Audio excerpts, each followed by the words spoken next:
오심이 가까워지고 또 그리스도인의 기다림은 더욱더 깊어지고 있죠. 먹고 마시고 장가가고 시집가는 그런 일들에 골몰했던 노아시대의 사람들처럼 우리는 되지 말고 그 날이 가까움을 볼수록 늘 사랑과 선행함으로 격려하고 또 모이기를 힘쓰는 그런 성도들이 되시기를 주님의 이름으로 부탁을 드립니다. 우리가 매일 성경을 읽는데 그 성경이 무엇을 담고 있을까요? 성경은 하나님의 사랑을 담은 책이다 라고 이렇게 알 수 있습니다. 세상을 창조하시고 하나님의 형상으로 사람을 만드시고 또 사람을 사랑하는 하나님의 사랑 이야기가 바로 성경이라는 것입니다. 우리 성경을 읽을 때 너무나도 어렵다, 지겹다, 똑같은 말을 여러 번 한다 라고 이렇게 생각을 할 수 있지만 그 안에 담겨져 있는 것이 바로 하나님의 사랑이라는 것입니다. 구약 성경은 하나님의 사랑을 떠나서 타락한 사람들을 사랑한 그런 이야기인 것입니다. 한 사람 아브라함을 택하여서 한 민족을 이스라엘을 세우고 또 인류를 구원하고자 하시는 그런 하나님의 사랑이 성경의 주제입니다. 신약은 하나님께서 독생자 예수를 이 세상에 보내시고 화목 제물로 인류의 죄를 담당하심으로 죄인을 구원하시는 하나님의 사랑 이야기가 바로 신약의 주된 이야기입니다. 그렇다면 천국은 어떤 곳일까요? 천국은 하나님께서 사랑하는 자를 영원히 하나님 곁에 머물러 있게 하고자 하는 곳이 바로 천국입니다. 그래서 요한계시록에서 천국은 장엄하고 또 영광스러울 뿐만 아니라 평화와 사랑이 충만한 나라, 무엇보다도 하나님과 함께하는 나라를 보여주는 것이 바로 천국의 본 모습입니다. 이처럼 성경은 하나님께서 사람을 사랑하는 이야기로 가득 차 있습니다. 사랑이 그 가운데 넘쳐나는 이야기로 풍성하게 있는 것이 바로 성경입니다. 그래서 우리는 성경을 읽든지 또 말씀을 들을 때에 하나님의 사랑하는 것이 무엇인가를 알게 되는 것입니다. 성경을 늘 대할 때마다 우리는 그 안에서 하나님의 사랑을 경험하게 된다는 것이죠. 자신이 만든 피조물인 사람을 향한 하나님의 사랑, 또 자신을 거절하고 떠난 죄인을 향한 하나님의 사랑, 사랑받을 만한 자격이 없는 자를 찾아오시는 하나님의 사랑을 우리는 성경을 통해서 깨닫게 된다는 것입니다. 이처럼 성경은 우리를 향한 하나님의 사랑의 책인 것입니다. 오늘 읽은 본문에서도 하나님은 사랑이심이라 라고 이렇게 선언하고 있습니다. 사도 요한은 사랑은 하나님께 속한 것이고 사랑을 알지 못하는 사람은 사랑에 대해서도 알지 못한다 라고 이렇게 말하고 있습니다. 하나님은 사랑이시기에 하나님을 만난 사람은 비로소 사랑을 하게 되고 사랑의 참 그 의미를 깨닫게 되는 것이죠. 이기적이고 교만하고 부끄러운 죄인을 사랑하는 하나님의 놀라운 사랑을 만난 사람은 그때로부터 그 시로부터 사랑을 알게 되고 사랑을 시작하게 된다는 것입니다.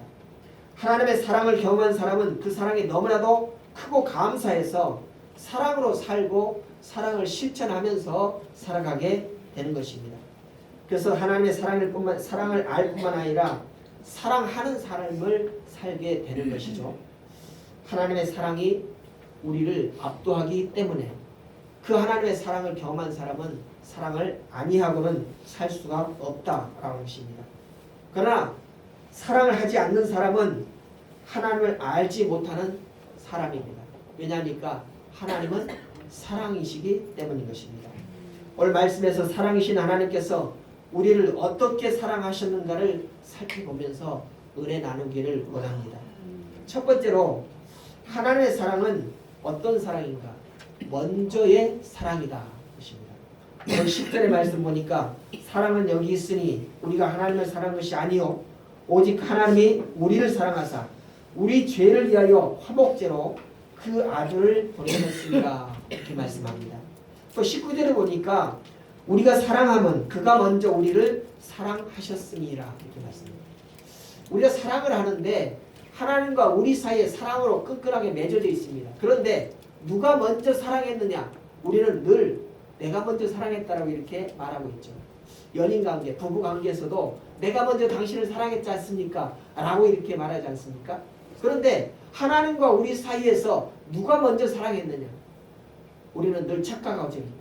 내가 먼저 하나님을 사랑했으니까 하나님도 나를 사랑했거니. 그러나 성경은 분명하게 말씀합니다. 우리보다 먼저 하나님이 나를 사랑하셨다라고 밝히고 있습니다. 사랑에 있어서는 하나님은 늘 사람들보다 먼저 앞서 있습니다. 그 어떤 사람을 향해서도 하나님의 사랑이 먼저다라는 것입니다. 첫사람인 아담과 하와는 하나님의 사랑 가운데 있었습니다.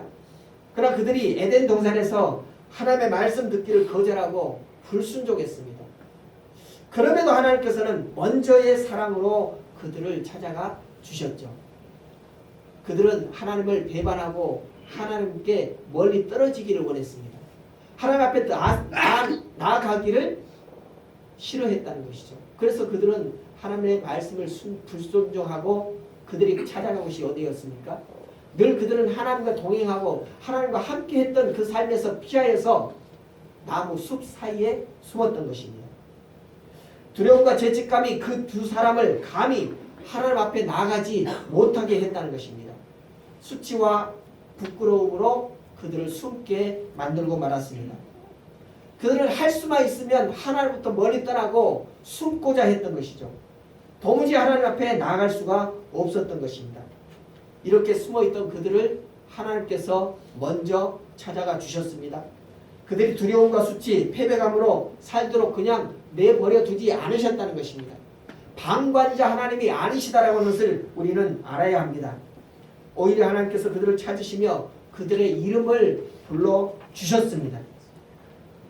아담아 내가 어디 있느냐? 아담아 내가 어디 있느냐? 라고 하면서 하나님께서는 아담과 하와를 찾아주셨습니다. 숨은 아담에게 먼저 찾아주시고 가죽옷을 지어 입히시며 회복과 구원의 말씀을 그들에게 주셨습니다.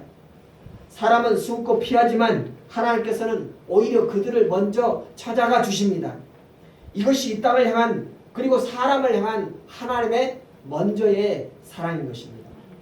시장에서도 예수님의 사랑은 숨은 사람을 찾아가는 사랑을 우리는 보게 됩니다.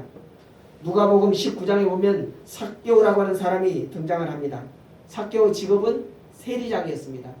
당시 이스라엘 백성들은 세리 직업을 가지고 있는 사람들을 멸시했습니다. 왜요? 로마의 압제하에 우두머리가 되어서 살아간다. 이스라엘 백성들을 압제하고 그들에게서 많은 돈을 빼앗아서 로마 군정에 바친다라고 생각을 했기 때문에 세리들을 미워했다는 것입니다. 세리들은 비난과 저주, 혐오의 대상이었습니다. 민족을 위해서는 없어져야 할 쓰레기같이 생각을 했었습니다. 사람 취급받지 못하고 또 사회적인 분위기와 여론을 삭개오가 모를 리 없습니다. 왜요? 그는 죄인이기 때문입니다. 다른 사람들처럼 예수님 앞에 나가서 얼굴을 마주할 수 없기 때문에 그는 멀리서라도 예수님을 보고자 하는 그런 마음을 가지고 있었습니다. 그래서 삭개오가 생각해낸 방법이 뽕나무에 올라가서 내가 보자. 높은 나무에 올라가서 내가 멀찌감치서 그 예수를 한번 보자 라고 하는 그런 생각을 가지고 있었습니다. 그런데 이게 웬일입니까? 놀라운 일이 발생이 됐습니다. 나무 위에 있는 삭개오를 예수님께서 먼저 찾아오신 것입니다. 그리고 예수님은 오늘 내가 내 집에 유하리라 라고 이렇게 말씀하시죠. 삭개오는 멀리서 보는 것으로 만족하려고 했습니다. 그러나 예수님께서 삭개오에게 찾아오셔서 구원의 사랑을 베푸시고 하나님의 관계를 회복시키시고 새로운 삶을 살도록 인도해 주셨습니다. 이처럼 하나님께서는 우리에게 먼저의 사랑으로 우리를 사랑하십니다. 세상을 창조하시고 온 우주를 다스리시는 하나님께서 죄인을 먼저 사랑하신 것입니다. 사람이 하나님의 이 사랑을 무시하고 짓밟고 거절하고 침뱉는다 할지라도 하나님께서는 우리를 먼저 사랑하시기로 작정하셨다는 것입니다. 그래서 하나님의 사랑은 우리를 향해서 멈추지 않고 계속해서 먼저 찾아오십니다. 하나님께서는 우리를 사랑하시기에 자신의 아들까지도 우리에게 내어 주신 바 됩니다. 우리가 고상하고 점잖게 거절할지라도 하나님의 사랑은 끊임없이 계속 우리를 향해서 찾아오십니다. 내가 예수님을 알지 못했을 때도 예수님은 나를 사랑했고, 내가 예수님을 알고 난 후에도, 그리고 믿고 난 후에도 여전히 예수님께서는 우리를 사랑하십니다. 내가 비록 예수님을 따라서 어긋난 길로 간다 할지라도 여전히 예수님께서는 나를 사랑하십니다. 주님께서 이 땅에 영광의 주로 오시는 그날까지 우리를 향한 하나님의 사랑은 그래서 결코 멈추지 않을 것입니다. 내가 먼저 하나님을 사랑한 것이 아니라 하나님께서 먼저 나를 사랑해 주셨습니다. 그리고 지금도 여전히 우리를 사랑해 주십니다. 내가 엉망이고 부족하고 한심 없고 어이없는 그런 몰골을 하고 있을지라도 하나님께서는 나를 사랑하신다라고 말씀해 주십니다. 그리고 책망하고 비난하고 정죄하는 것이 아니라 하나님께서는 그런 못난 나를 먼저 품어 주시는 하나님이십니다. 같이 울어주고요, 같이 아파해주고 한없는 사랑으로 우리를 품어주시는 그분이 바로 하나님이십니다.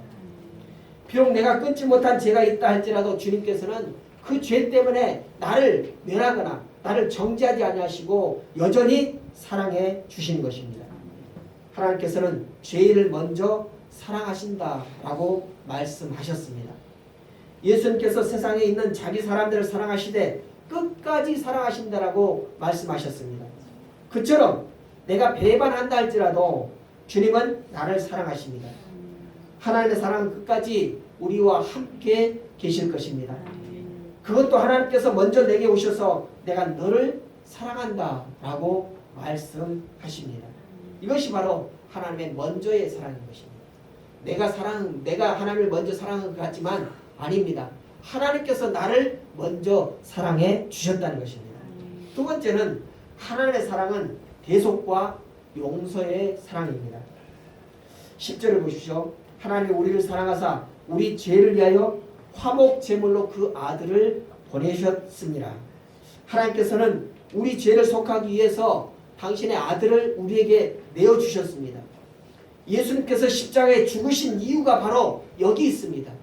그것은 바로 성경은 모든 사람들이 죄인이라고 얘기하죠. 의인은 없나니 하나도 없으며 모든 사람은 정욕과 행락의 종노릇을 하고 있다고 성경은 말하고 있습니다. 죄의 마지막은 심판과 사망입니다. 이런 죄에서 벗어날 길이 우리에게는 도무지 없습니다. 우리가 능력이 있다고요? 우리가 어떤 힘이 있다고요? 권력이 있다고요? 그러나 죄 문제만큼은 우리의 힘으로, 우리의 능으로 해결할 수가 없습니다. 세상에 희망이 없는 이유가 여기 있습니다. 우리가 세상에서 희망을 찾고자 해도 도무지 죄 문제를 우리가 해결할 수 없기 때문에, 죄로부터 우리가 벗어날 수가 없기 때문에 도무지 이 세상에는 우리의 희망이 없다는 것입니다. 죄는 죽이고 파괴하고 고통스러운 세상을 만들어갈 뿐입니다. 이런 세상의 죄인을 살리기 위해서 하나님께서 예수님을 십자가에 내어주셨습니다.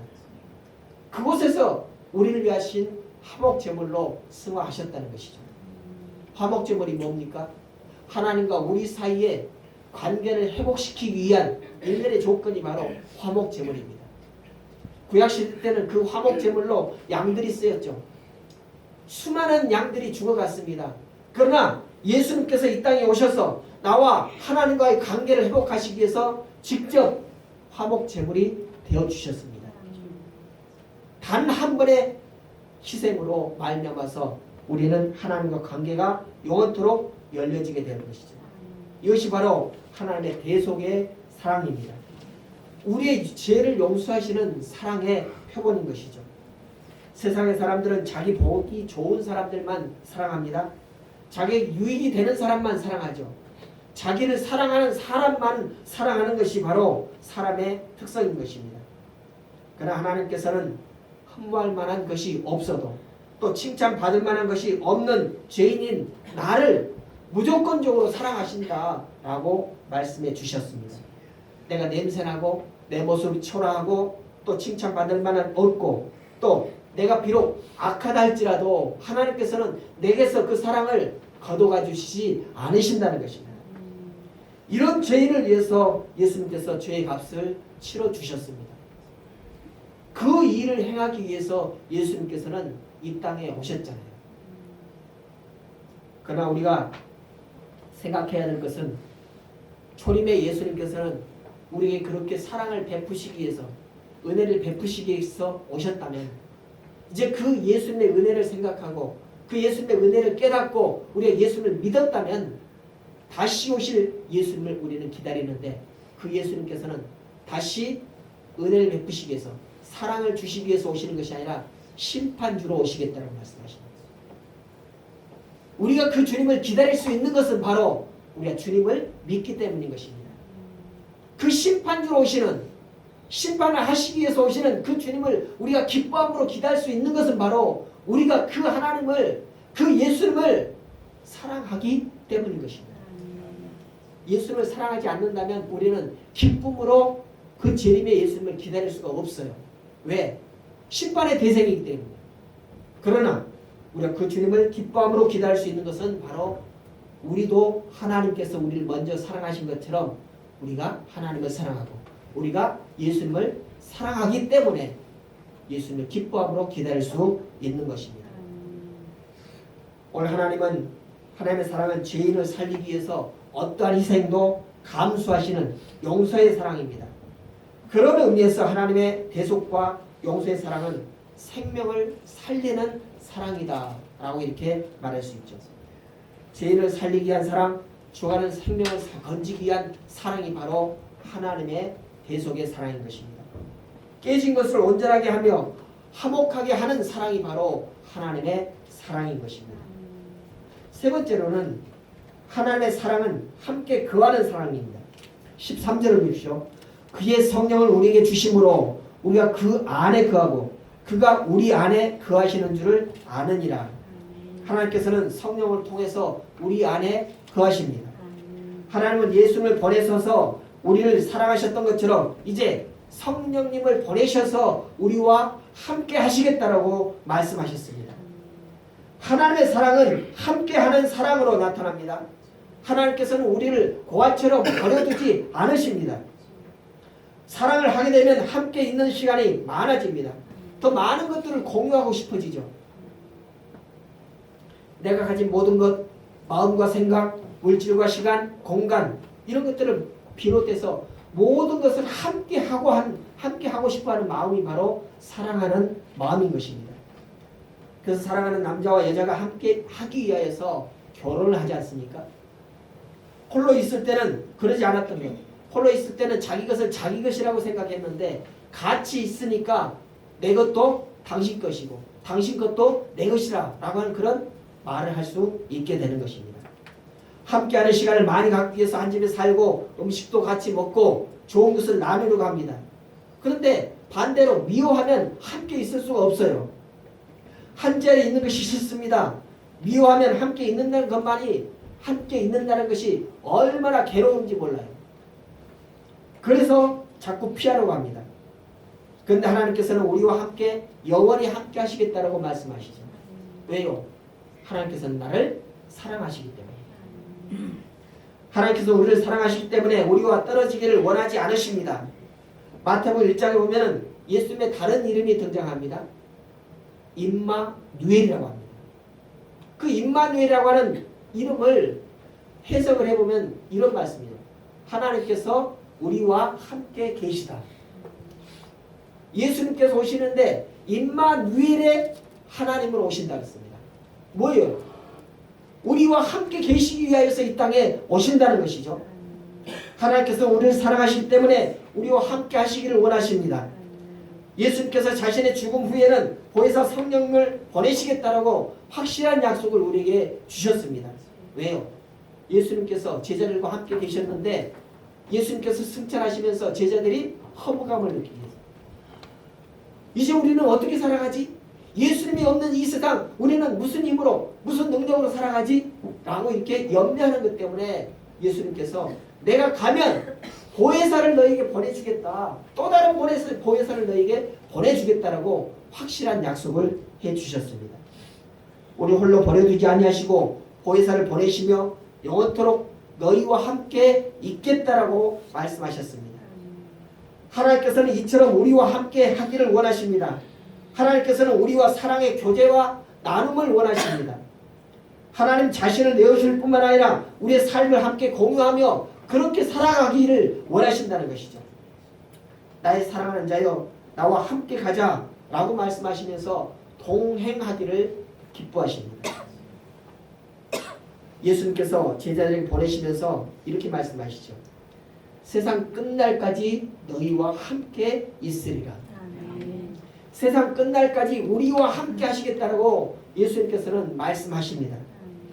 세상은 산업혁명 이후 전문화, 분업화, 개인화되면서 사람들이 계속해서 분리되고 격리되고 있습니다. 가족도 핵가족으로 분화되었고 일도 모두 다 혼자 하게 하기 위해서 칸막이를 막아놓죠. 같은 사무실에 있어도 같은 가정 안에 있어도 사람들은 점점 분리되고 있습니다. 전자기기가 사람을 격리하고 있어요. 최첨단의 문명인 스마트폰이 같은 공간에 있어도 사람들을 각각 분리되게 합니다. 개인주의적으로 나가게 합니다. 동시에 대화가 일어나지 않지 않습니까?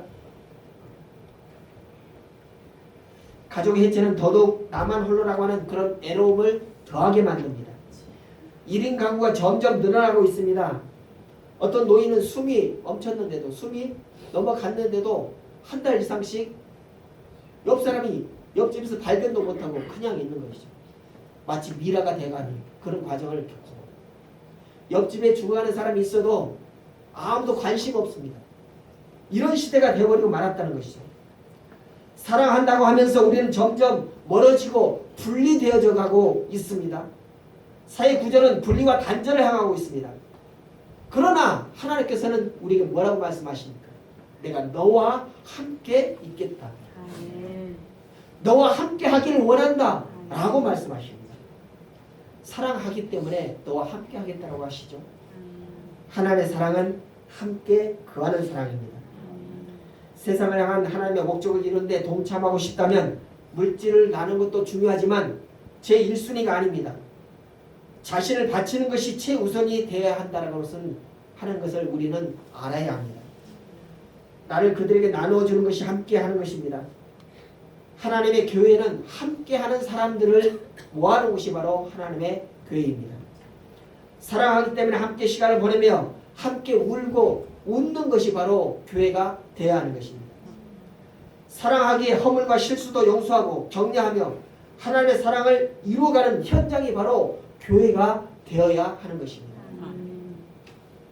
교회에 있으면서도 서로 시기하고 질투하고 헐뜯고 남을 비방하는 그런 삶을 산다면 그런 곳은 더 이상 교회라고 말할 수 없다는 것입니다. 사랑으로 함께 머물고 함께하는 삶, 그것이 하나님의 교회를 참다운 공동체로 만들어갈 수 있습니다. 모이기를 피하는 어떤 사람들 습관처럼 하지 말고 그날이 더욱 가까움으로 볼수록 더욱 모이기에 힘써야 한다라고 말씀하고 있습니다. 그 모임이 사랑의 결정체가 되어야 한다는 것이죠.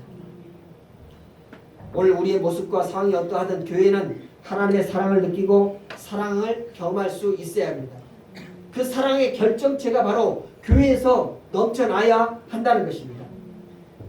누가 어떤 모습으로 오든 하나님의 사랑을 경험한 성도들이 나를 환영하고 따뜻하게 맞아주며 존중함이 나타나야 하는 것이 바로 교회가 되어야 할 것입니다. 우리는 연초에 구제 헌금을 하기로 계획을 했었습니다. 작년에 10kg짜리 30포대를 지역 주민을 나눠드렸잖아요. 그러면서 올해는 좀 더 늘려서 40포대를 하자라고 이렇게 선포를 했습니다. 놀랍게도 개수를 해보니까 지난주까지 딱 얼마가 나왔을까요? 한 포대에 3만원씩 계산을 해보니까 한 포대가 모자라요. 가만히 생각을 해보니까 제가 안 낸 것 같아요. 그래서 제가 냈어요. 그래서 딱 40포대 준비할 수 있도록 됐습니다. 놀랍지 않습니까? 40포대를 선포했더니 40포대를 준비할 수 있도록 그렇게 마련이 됐다는 거죠.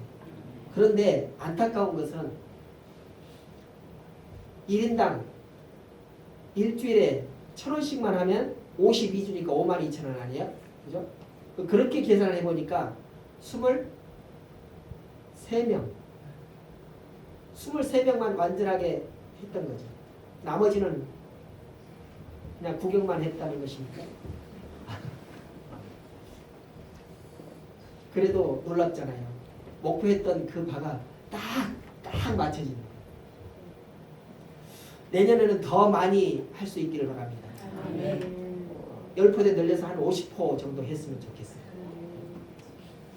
하나님의 능력, 하나님의 은사는 바로 이런 곳에서 우리에게 확실하게 증명해 주고 있는 것이죠. 여러분, 이와 같이 교회는 사랑이 무르익고 사랑이 넘쳐나는 그런 공동체가 되어야 할 것입니다. 예수님께서 세리와 죄인들을 용서한 것처럼, 그리고 사랑하셨던 것처럼 세상이 교회가 기대가 되어야 돼요. 교회가 손가락질 받는 그런 단체가 아니라 기대할 수 있는 그런 공동체가 되어야 한다는 것입니다.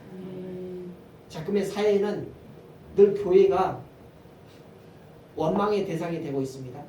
질시의 대상이 되고 있습니다. 마치 저들이 없어졌으면 좋겠다라고 하는 그런 말들이 너무나도 무성해져 가고 있습니다. 사람들이 우리에게 바라는 것이 무엇일까요? 사람들이 교회에 바라는 것이 무엇일까요? 권력이 비등해지는 것을 원하지 않습니다. 정치 세력이 되어지는 것을 원하지 않습니다. 우리에게 바라는 것은 바로 사랑의 공동체가 되기를 원한다는 것이죠. 평화의 왕, 사랑의 왕으로 오신 아기 예수님의 탄생을 기다리는 이 대강절에 우리의 사랑이 깊어지고 뜨거워져서 세상을 향하여서 흘러넘치기를 원합니다. 여러분 모두가 사랑의 메신저, 사랑의 통로가 되시기를 주님의 이름으로 축복합니다. 기도하겠습니다. 감사하신 아버지 하나님,